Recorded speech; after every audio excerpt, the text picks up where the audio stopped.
Hello and welcome to World Football on BBC World Service. I'm Alan Green. On this week's programme, we investigate anti-Semitism in the game. If you support some team and you would like to offend the other team, if you'd like to use the most horrible swear words, the anti-Semitic fans, they say, you are the Jews.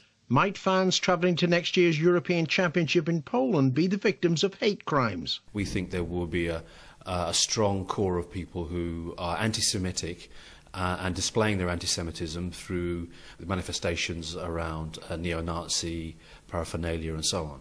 And we examine the problem of anti-Semitism in the English Premier League. First time I, as an away fan, went to Spurs with Chelsea, the Chelsea fans were hissing, which is in imitation of the gas chambers. There's some fans chanting Spurs are on their way to Auschwitz, Hitler's going to gas them again, which is clearly unacceptable.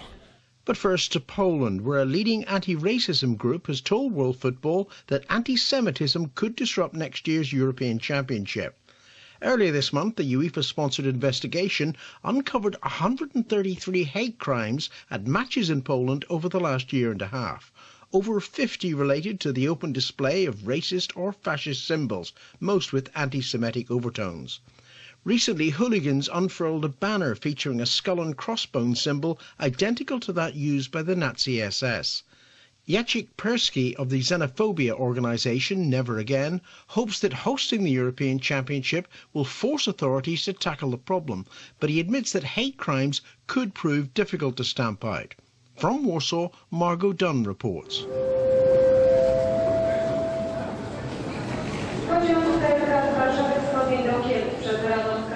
Warsaw's central station is undergoing a huge modernisation ahead of next year's European Championship.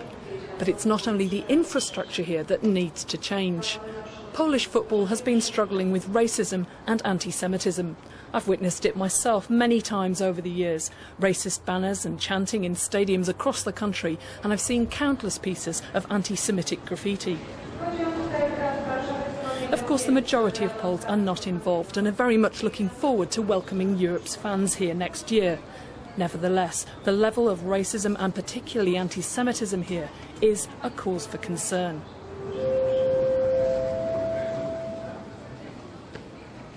You don't even need to come very far to see some evidence. I haven't even left the station area yet. I'm just in the concourse underneath, and there's a shop window here that's displaying far-right symbols like a Celtic cross, and I can see a patch from the neo-Nazi band Lancer on display there. And surely this isn't the impression that Poles really want to give of their country to the thousands who are going to be arriving at this station next year. Anti-Semitism is quite strong in Poland very generally. Of course, if you go to the stadiums, it's even stronger.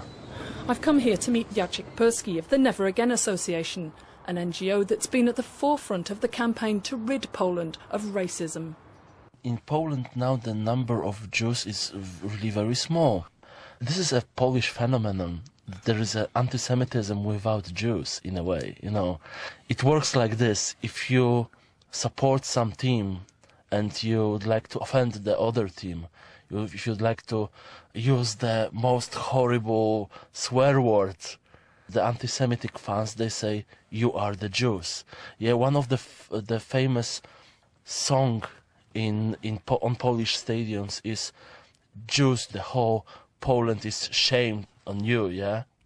So they use the term Jew as an insult, even though there aren't really any Jewish fans from that club. It's just the most horrible insult that they can hurl at their opponent. This is exactly how it works, exactly like this, yeah.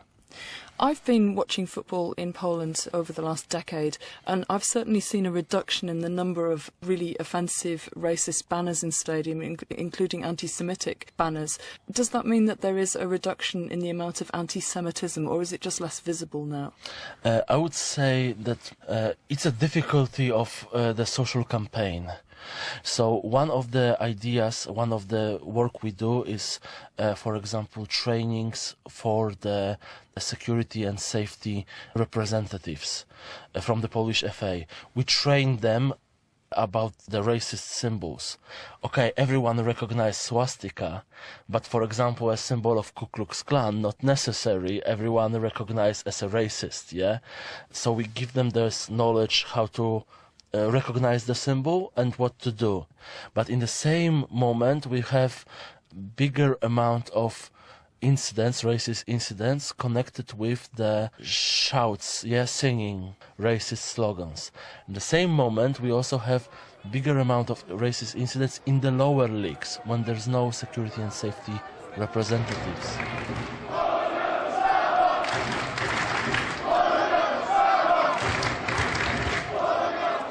To see this kind of stewarding in action, we've come to tonight's game between Polonia Warsaw and Arka Gdynia.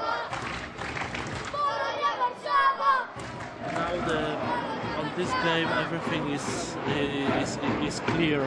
There's no racist symbols, there's nothing like this, and probably it's the result of the work of the so-called safety and security delegate from the Polish Football Association. So you cannot find nothing here because it was checked properly before the game.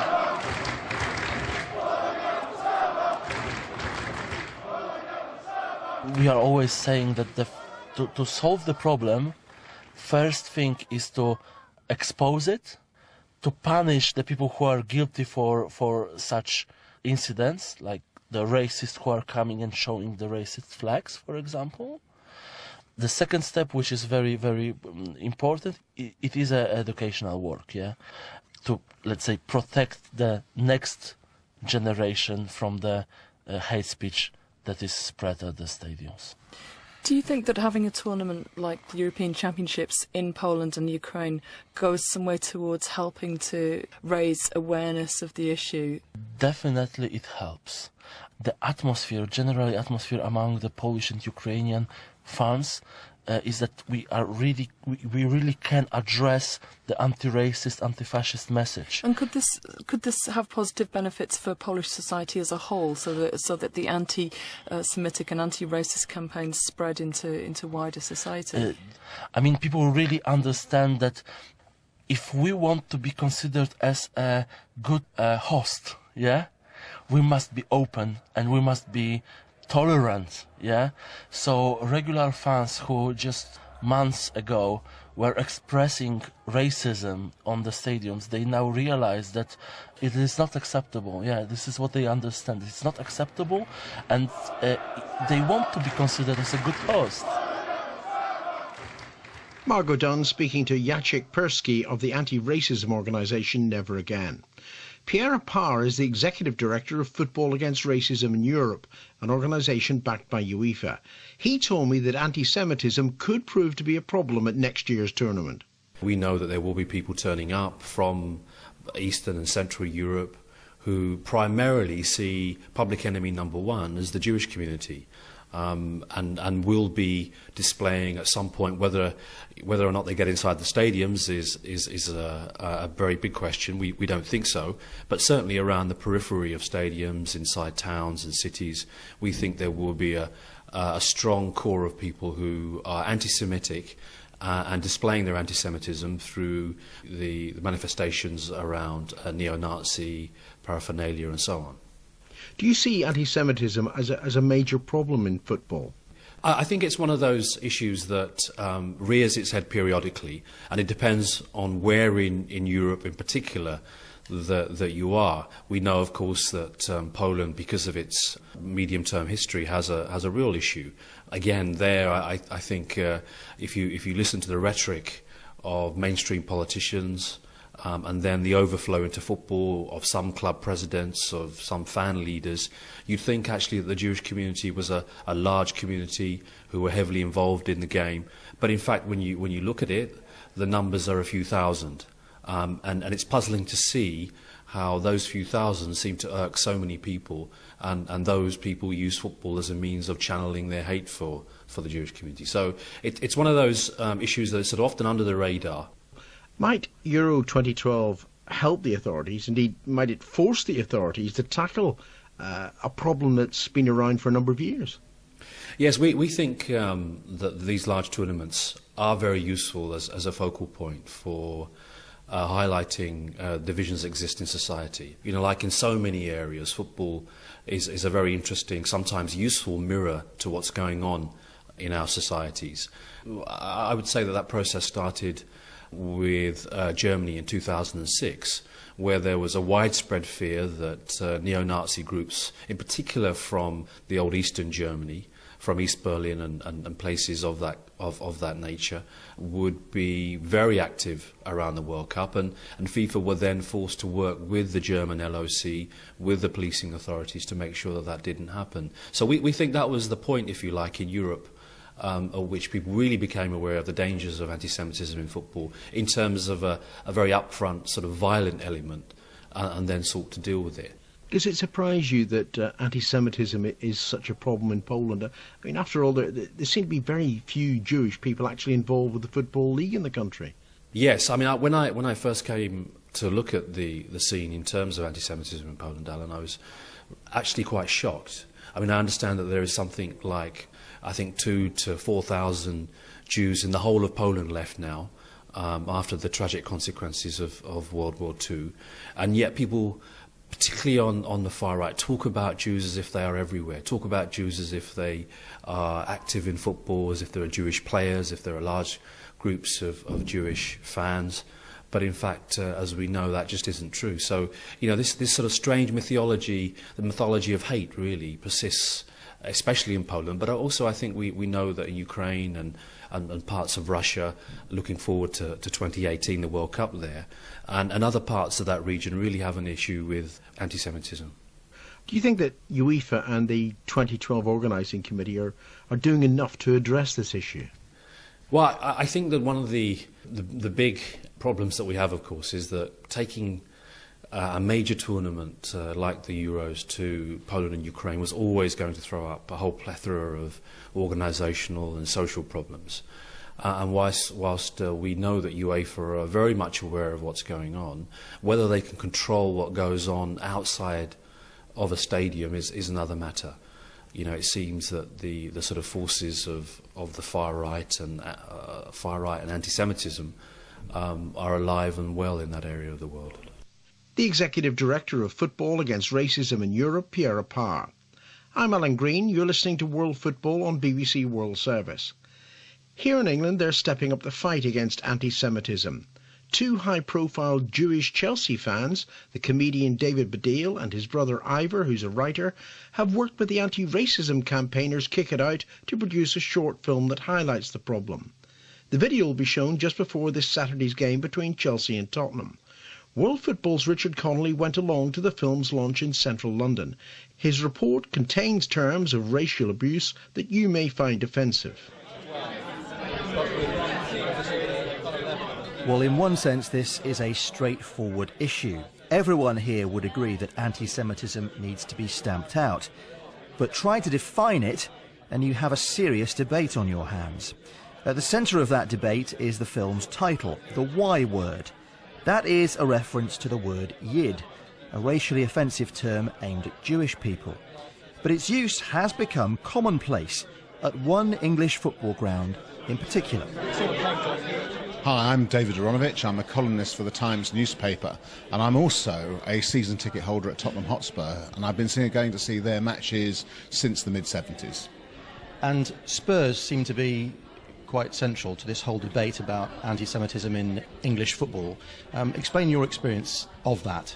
Well, actually, central to it in a way that rather surprises Spurs fans. I mean, at some point, and it's hard to pin it down, the idea of the team being a Jewish-linked team began to percolate into Spurs supporters, and they began to use the notion of Yid, which is generally speaking, a derogatory term for a Jew, as a self-identifier, a little bit in the way that some black rap artists and groups use niggers. And it has now developed to the extent whereby we will shout out Yid Army, one of our players, Jermaine Defoe. We will chant Jermaine Defoe, he's a Yido. In other words, Yids is a self-identifier. Now, of course, what that means is for a lot of the younger supporters, and in fact for quite a lot of the older supporters, they have absolutely no notion of what that means. It has no Jewish connotation for them at all. It's simply how Spurs fans describe themselves. Non-Jewish and Jewish Spurs fans? Mostly non-Jewish, I'd say. I mean, but Jewish and non-Jewish Spurs fans. Tottenham fan David Aronovich. But is it different if you're Jewish and support a key rival of Spurs, like Arsenal, West Ham or Chelsea? Those supporters might use the Y word in a more aggressive manner. And if they did, how would you know its use did not have a racially offensive undertone, or worse, was simply racial abuse, disguised by its footballing context? Herein lies the origin of the film and the campaign. Hi, I'm Ivan Badil. I'm a writer and a Chelsea fan. I've been going to Chelsea for getting on for 35 years now. I can tell you very specifically, there was an incident about 2 years ago. Chelsea were playing Aston Villa, and Spurs that day were playing Hull, and the score of that game came up on the Chelsea screen, and Hull were winning 1-0, so obviously gleefully the Chelsea crowd started going Yido, Yido, and it died down, and then from behind where I was sitting came this lone voice, at the top of his voice, and I won't swear, but at the top of his voice this guy shouted, "F the Yids!"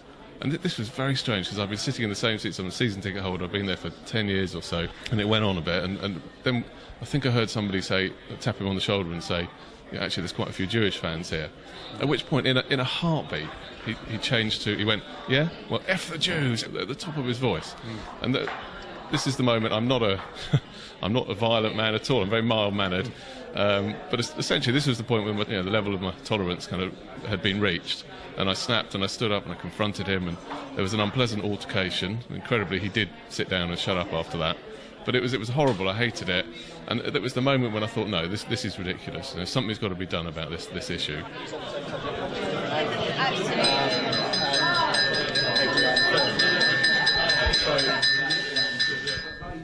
Sisters and brothers, we're going next door, so please bring your drink if you need. Come and join us if you want to see this film.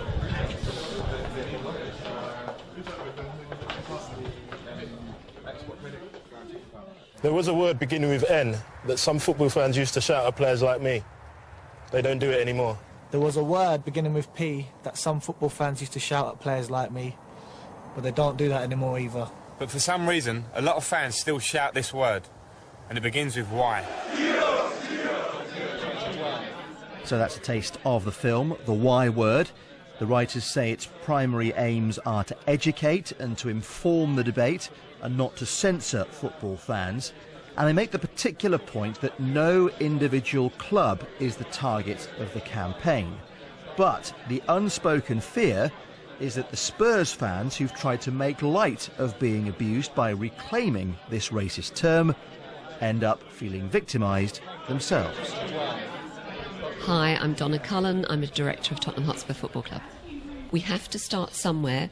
From the club's point of view, we want to start with the football industry coming together and collectively having a zero tolerance on anti-Semitic abuse.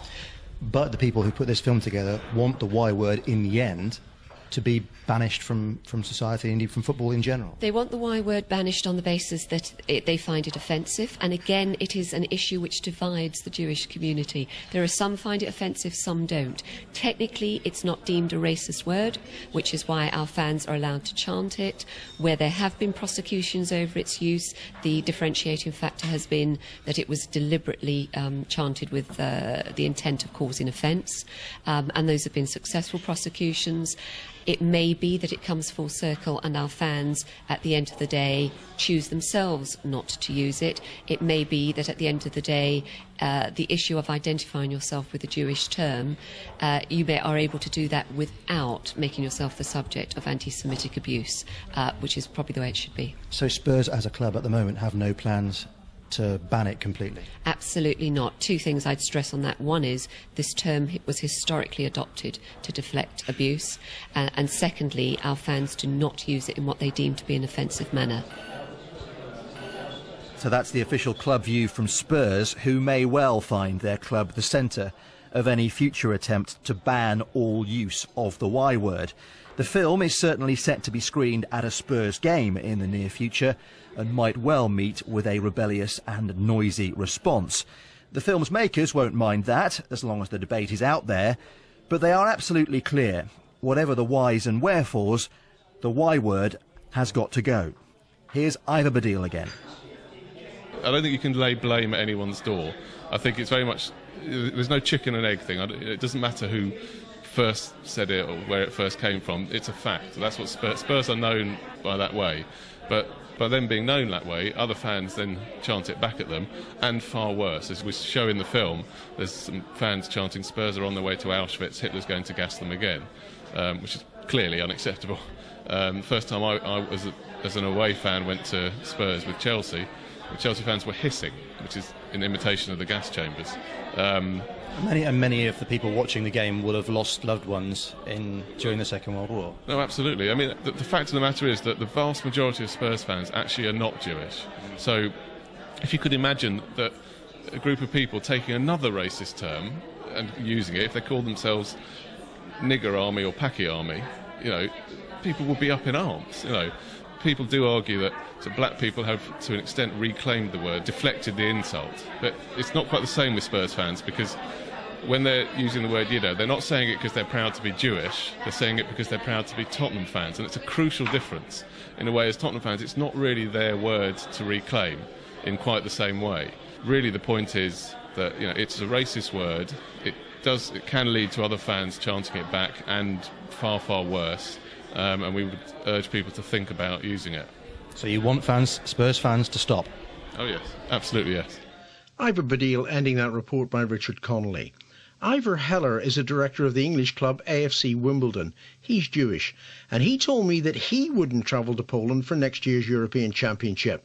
He's also disappointed by what he's seen and heard at matches involving Tottenham. In all honesty, I've been at Tottenham games. I've been a Wimbledon fan for a very long time, and saw us playing Tottenham in the early years, and the stuff I used to hear was hideous and horrible, and all of that stuff that Ivor Badil was just saying was so spot on about the associated chants with it when something gets mentioned by Tottenham, about Tottenham, and then people start coming up with stuff, and the whole gassing noises and all of that is disgusting. Yet it's interesting, as we heard, most Tottenham fans aren't Jewish, and the players being targeted aren't Jewish. And there's a similar situation in Holland as well, where Ajax fans identify themselves as Jewish and the club as Jewish. So is it racism?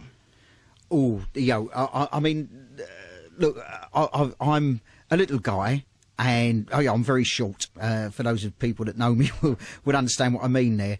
And I've found over the years that when I've annoyed somebody, what they've done is they've called me a little Jew. So they'll always try and pick on something, but what you are always comes out in that, and that's the bit where the racist problem is. I find it quite unbelievable that people are trying to identify with something that they're not, in as far as they're chanting Yiddos as a way of supporting Tottenham. I can't really see the correlation there, and it is just born out of they're getting fed up of being chanted at and being called Jews. That's really what they don't like. Would you like to see the Spurs fans banned from chanting the word Yiddo? I always think that the ban word in football is a very dangerous word, and it's something that we toy with at Wimbledon. We ban fans or we don't ban fans. I think once you ban something, it's a little bit like some of the records that hit #1 in the 70s with the punk rock era. You ban them, everybody went and bought them. You ban it, people actually are more likely to use it, because what you're going to do, throw 30,000 people out of the ground? You can't do that. So I actually think that education and information is really the right way to go about it, and that's why this programme is so excellent. Well, clearly, Ivor, we on World Football are treating it as a very serious issue, but how much of a problem is anti-Semitism in football? Right, OK. I'm going to be honest with you here and say that I don't think it's a huge problem. Certainly not for me. The Tottenham thing is a separate thing. For me, as a director of a football club, I'm a person before I'm anything else. I don't wear a mark in any way that shows that I'm Jewish. I could be a Greek Cypriot, I could be an Italian. I often get asked, where do you come from? I tend to say London. I'm not ashamed of what I am or who I am, but it's none of anybody's business as far as I'm concerned. So generally in the boardroom, I've not had any problem. I've heard lots of racism. I've heard lots of stuff that would upset many people, and I think that's disgusting. But as far as blatant anti-Semitism, a couple of times I've heard a few things, but nothing aimed at me. And if it's anything that I feel I need to pull them up on, I do. It did become public knowledge, though, when Avram Grant was manager of Chelsea, that he received anti-Semitic death threats. Now, how shocking is it for you that kind of thing can happen? Oh, I think it's disgusting. I mean, Avram Grant, whether you think he's a good manager or a bad manager, nobody deserves that because of what they are. And in fact, nobody deserves it because of who they are. Sport and violence should never mix. These things just don't have a place in football. Earlier on the programme, we hear about how anti-Semitism is rife in Poland. Would you be concerned travelling to Poland as a fan for next year's European Championship? Yeah, I think I would be, to be honest. There's some of the stories that I've heard, the kind of treatment that's been dished out. Yeah, unfortunately, I had a visit to a former Eastern Bloc country. We went to Budapest, and at 1 o'clock in the morning, having had a very nice night out, we're walking back to our hotel when we saw some right-wing neo-Nazis being quite aggressive along the street, and I made a mental note to myself that I never want to see anything like that again. It's very scary, it's horrible, and if you run into it, you're not going to enjoy that for sure. That's the director of AFC Wimbledon, Ivor Heller. In a future edition of World Football, we'll put these concerns to the organisers of Euro 2012. Well, that's all for this week. Remember, if you want to download World Football, just go to our website. That's bbcworldservice.com/sport. Follow the links to the World Football page. And join us again at the same time next week. Until then, always remember, World Service, World Football.